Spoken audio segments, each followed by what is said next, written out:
So I'm a housing expert. I'm an independent housing expert. I worked for the European Commission and the United Nations Economic Commission for Europe and selected international banks. I advise these and other institutions about housing policy. So my answers at this time, after Habitat 3, in which I, where my work contributed, will necessarily be about housing. So it will come out as a theme. That doesn't mean that I don't think about other aspects of the city, but this is something perhaps that we see in a housing field as very pressing. So for me, inclusive city would be the one that actually provides affordable housing for all its population.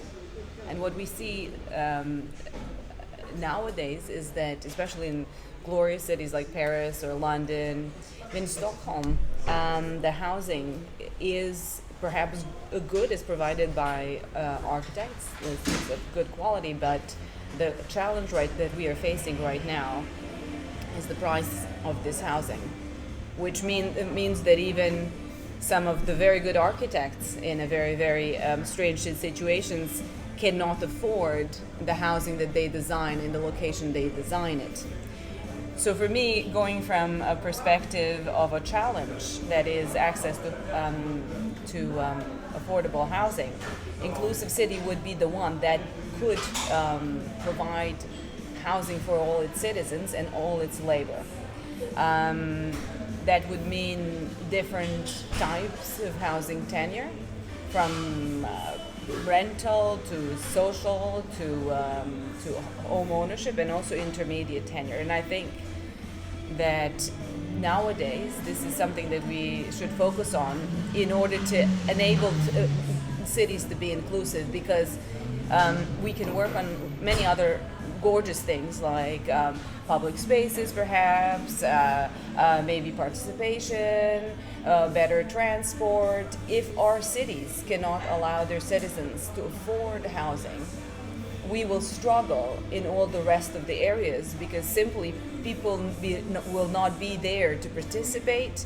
So I think that for me, inclusive city would have to take housing more in consideration than it does now. I think that perhaps in the past we had a privilege and perhaps a luxury. Before the financial crisis, we had the privilege and luxury not to think about it, to take, as it were, housing as granted. That was also in our architectural profession. It was not something exciting any longer. We would go more for grand gestures such as theaters and stadiums and renewal of neighborhoods perhaps. But now this basic need, I think, as someone who started her career in architecture, I think that right now this basic need needs more attention in urban planning, but also from architectural profession. And I think that this is something where our profession has to come back and consider this simplicity as its strength and its importance.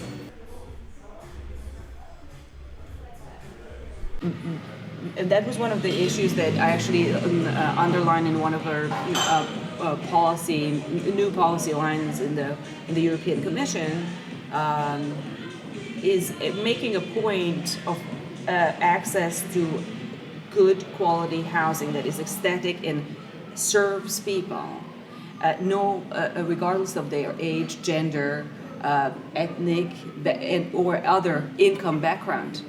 Because I think that all people deserve to enjoy what we can design, right?